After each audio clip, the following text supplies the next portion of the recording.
तेजस्वी यादव के लिए दिन प्रतिदिन मुसीबत बनते जा रहे हैं पप्पू यादव। जहां एक तरफ पप्पू यादव को लेकर कई तरह की बातें सामने आई, वहीं दूसरी तरफ पप्पू यादव अब मुसलमानों को एकजुट कर चुके हैं और मुसलमानों को एकजुट करके तेजस्वी यादव के लिए मुसीबत बन रहे हैं। उनका मानना है कि मुसलमान मतलब कि पप्पू के वोटर, और ख़ास करके सीमांचल के जो मुसलमान मतलब कि पप्पू यादव के वोटर।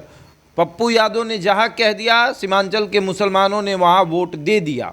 पूर्णिया से चुनाव जीतने के बाद, खास करके निर्दलीय चुनाव जीतने के बाद पप्पू यादव के अंदर इतना कॉन्फिडेंस है कि अगर वो सीमांचल के मुसलमानों को कहेंगे कि आज सुबह है, तो सीमांचल के मुसलमान कहेंगे कि सर आज सुबह है। पप्पू यादव कहेंगे कि देखिए आज मंगलवार है, तो मुसलमान कहेंगे कि हाँ आज मंगलवार है। यानी कि कॉन्फिडेंस लेवल इतना है। और अब उसी कॉन्फिडेंस लेवल को लेकर पप्पू यादव ने कह दिया है कि कांग्रेस सीमांचल के क्षेत्र में 80% सीटों पर चुनाव लड़नी चाहिए। यानी कि अगर 30 सीटें हैं तो कम से कम कांग्रेस को सीमांचल क्षेत्र में 22 से 25 सीटों पर चुनाव लड़ना चाहिए, क्योंकि सीमांचल के क्षेत्र में कांग्रेस काफ़ी मजबूत है, क्योंकि पप्पू जो हैं वो सांसद हैं, इसलिए सीमांचल के क्षेत्र में कांग्रेस काफ़ी मजबूत है। और सीमांचल के क्षेत्र में कांग्रेस की मजबूती इतनी है कि अगर पप्पू यादव कहेंगे कि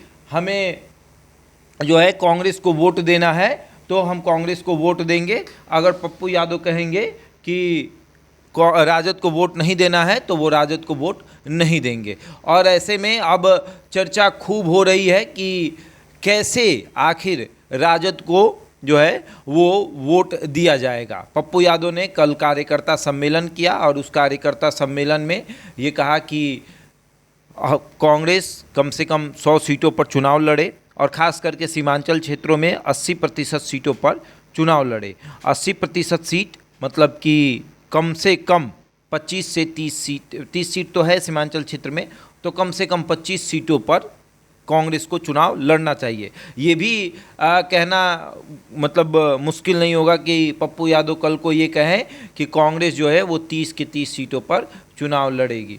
और जिस परिस्थिति में तमाम चीज़ें दिख रही हैं, जो परिस्थितियां दिख रही हैं, वैसे में कांग्रेस इस स्थिति में है कि अभी पप्पू यादव की बात तो सुन नहीं रही है, लेकिन पप्पू को ये ऐसा लग रहा है कि कांग्रेस उनकी बातों को सुनेगी, कांग्रेस उनकी बातों को मानेगी।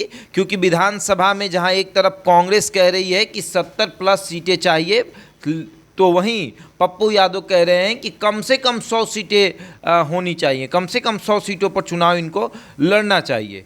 और 100 सीट पर वो चुनाव नहीं लड़ेंगे तो उनको दिक्कत होगी। और 100 सीट पर अगर कांग्रेस चुनाव लड़ा तो फिर आगे कांग्रेस के लिए बहुत आसान होगा। जहां एक तरफ गठबंधन में बैठक होती है और ये तय होता है कि तेजस्वी मुख्यमंत्री के चेहरे होंगे, वहीं दूसरी तरफ पप्पू यादव राजद की सीटों को कम करने में लगे हुए। अब 243 सीटें हैं और 243 सीट में कांग्रेस अगर 100 सीट पर लड़ेगी तो फिर वामदल 50 मांग रही है, वीआईपी जो है वो 60 मांग रही है, तो राजद कहाँ जाएगी? 20-23-30 सीट पर चुनाव लड़ेगी राजद, और राजद का मुख्यमंत्री होगा और राजद के पास सीट ही नहीं बच रहा है। समझौता कितना करेगी? और अब इसी को देखते हुए तमाम चीज़ें सामने आ रही और कहा यह जा रहा है कि मुख्यमंत्री तेजस्वी जब बनने जाएंगे तो पप्पू यादव जो हैं उसमें रोड़ा पड़ेंगे, उसमें पप्पू यादव जो हैं वो ये दिखाएंगे कि हम उनको मुख्यमंत्री